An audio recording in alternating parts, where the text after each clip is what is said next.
Kita tuh kadang-kala kurang bersyukur. Kristen tuh enak loh. Ibadahnya cuma seminggu sekali. Saudara sepupu kita 5 kali. Kenapa kita kebaktian seminggu sekali? Tahu nggak kenapa? Karena bayarnya 10%. Itu berhubungan, saudara-saudara. Makanya saya tidak pernah tertarik perdebatan tentang perpuluhan. Orang kalau nggak mau bayar perpuluhan nggak apa-apa. Semua hamba-hamba Tuhan yang bilang nggak usah bayar perpuluhan nggak apa-apa. Bayar 2,5. Nggak usah 10%, 2,5. Tapi sembayangnya 5 kali sehari. Iya dong, enak aja. Udah cuma 2,5 mau seminggu sekali. Beda kelas. Dari mana masuk gereja langsung masuk. Kita orang Islam diajarin bersih sebelum sembahyang, cuci semuanya. Saya bilang lu 2,5. Gue 10%, bukan berarti gue jorok. Disucikan oleh darah Yesus. Nggak usah tepuk tangan. Lu 10 apa 2,5? Yang enak aja, amin. Persembahan 2,5%. Iya.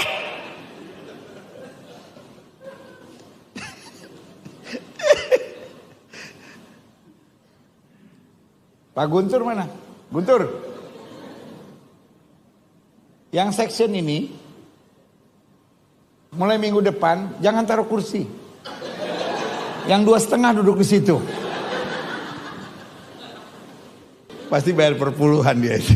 Puas banget dia seminggu sekali. Gak usah cuci-cuci. Ya kan? Gak usah bergerak-bergerak. Loh, kita kan bayar 10%. Makanya kita kebaktian tenang aja. Ya kan? Paling berdiri nyanyi tepuk tangan. Santai. Ya kan? Tapi kok 2,5, setengah mati.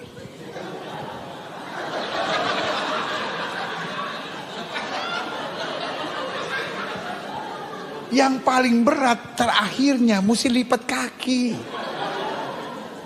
Gak semua orang bisa. Iya kan?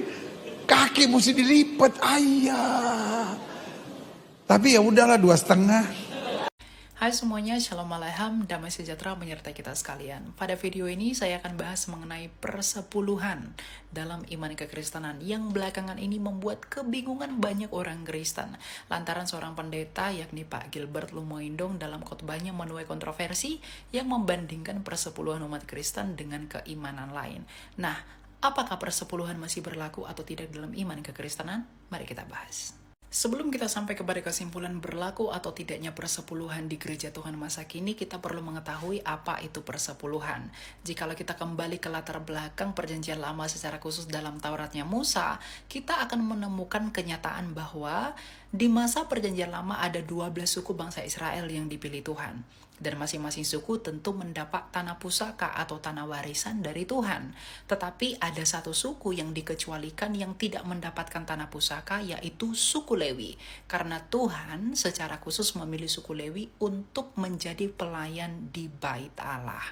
Sehingga masing-masing suku harus memberi 10% kepada suku Lewi yang tidak mendapat tanah pusaka agar mereka dapat hidup dari 10% tersebut yang disetor masing-masing suku kepada Lewi. Jadi secara singkat kita dapat mengetahui bahwa persepuluhan itu merupakan persembahan yang diberikan untuk menghidupi suku Lewi yang tidak dapat bekerja dan juga tidak memiliki tanah pusaka. Oke? Dan jikalau kita maju ke masa perjanjian baru, kita tidak akan menemui bahwa Tuhan Yesus meniadakan atau bahkan menghapuskan persepuluhan. Tapi hal yang terpenting yang perlu kita ketahui adalah persepuluhan itu diberikan bagi keimamatan Lewi. Itu adalah imam perjanjian lama. Sedangkan perjanjian baru kita tidak lagi dipimpin oleh keimamatan Lewi. Melainkan menurut penulis surat Ibrani kita telah dipimpin oleh keimamatan Kristus dari jalur Melkisedek. Jadi imam perjanjian baru yaitu Yesus Kristus dari jalur Melkisedek tidak lagi membutuhkan persepuluhan. Nah, merujuk dari penjabaran tersebut, apakah persepuluhan masih berlaku? Secara seremonial persepuluhan tidak lagi berlaku karena telah digenapi oleh Yesus Kristus melalui kematian dan kebangkitannya. Kalau kita merujuk kepada Kolose 2 ayat 16 dan juga 17. Lalu bagaimana jikalau kita ingin memberi kepada gereja, dan bagaimana sikap kita kalau kita ingin memberi kepada gereja sebagai bentuk ucapan syukur kita? Kita harus kembali kepada prinsip yang diajarkan Rasul Paulus di dalam suratnya yang kedua kepada jemaat di Korintus dalam 2 Korintus 9 ayat 7. Hendaklah kita memberikan menurut kerelaan hati kita masing-masing dan tanpa terbebani dan tanpa paksaan.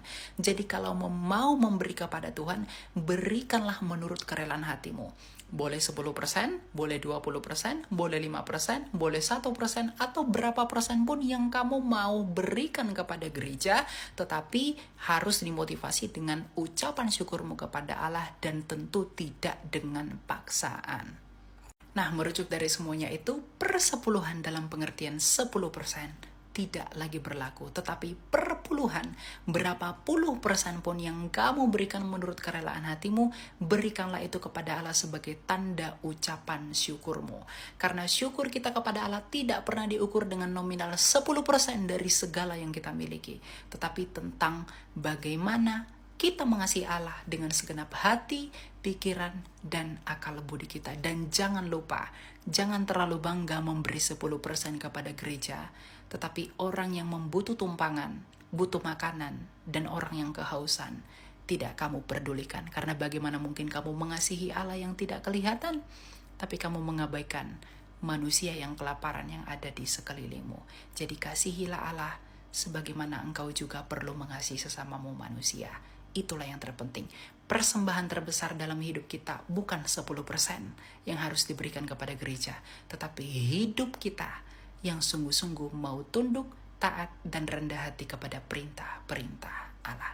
Tuhan memberkati, dan jangan lupa untuk tetap selalu berjalan di dalam perintah-perintah Kristus. Bye-bye. Puluhan boleh dibawa di gereja dan kita bergereja, ataukah bisa diberikan pada yatim piatu atau pada orang-orang yang membutuhkan, misalnya janda, panti asuhan, korban bencana, dan lain-lainnya. Saudara-saudara, dua prinsip. Pertama, perpuluhan milik Tuhan, bukan milik kita, sehingga kita tidak memberikan persembahan perpuluhan kepada Tuhan. Karena itu bukan persembahan, itu milik Tuhan. Lalu kapan persembahan? Selain perpuluhan, baru mulai ada persembahan.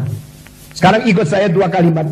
Perpuluhan bukan milik kita, itu milik Tuhan, harus kembali kepada Tuhan. 1, 2, 3. Bukan milik kita, tetapi milik Tuhan, harus kembali kepada Tuhan. Yesus berkata, yang kepunyaan Kaisar, berikan kepada Kaisar. Yang kepunyaan Tuhan Allah, berikan kepada Allah. Ini prinsipnya. Kedua, persembahan, yaitu setelah perpuluhan kembali kepada Tuhan. Engkau mencintai Tuhan, engkau memberikan di luar perpuluhan, itu baru persembahan. Nah, ini prinsip pertama. Kedua, yang milik Tuhan serahkan untuk pekerjaan Tuhan sepenuhnya, masuk ke dalam kas gereja. Tetapi kalau gerejamu tidak setia, gerejamu uangnya dimiliki oleh seorang pendeta, perpuluhan dirampas oleh dia sendiri. Saya kemarin mengatakan, pendeta yang mengambil semua perpuluhan anggota, itu bukan pendeta, itu perampok yang pakai baju pendeta. Banyak pendeta-pendeta yang mengambil semua perpuluhan, benci sekali sama saya. Saya tidak takut. Saudara-saudara, di dalam Alkitab 12 suku, satu suku dipilih untuk melayani Tuhan. Suku apa? Suku Lewi. Suku Lewi menerima perpuluhan daripada 11 suku yang lain. Karena apa? Karena suku Lewi tidak boleh kerja. Suku Lewi tidak mempunyai income yang lain. Maka 11 suku yang lain masing-masing memberikan 1/10. Maka Lewi mendapat lebih banyak daripada yang lain. Tetapi bukan untuk satu orang, satu suku. Dan dari 110%, mereka memberikan 10% untuk Tuhan lagi. Mereka sisa 99%. Suku yang lain 100 kurang 10% jadi 90. Suku Lewi 110 kurangi 11 sisa 99. Jadi dia paling banyak, lebih 10% daripada suku yang lain. Tetapi kalau seorang pendeta memakai ayat itu, mengatakan semua perpuluhan, semua anggota milik dia pribadi, itu perampok. Karena apa? Kalau gereja itu mempunyai 1000 keluarga, perpuluhan dimiliki oleh satu keluarga, dia akan mempunyai kekayaan 1000 kali dari orang biasa. Maka itu menjadi pendeta, bagaimana pintar khotbah, hatinya tidak beres.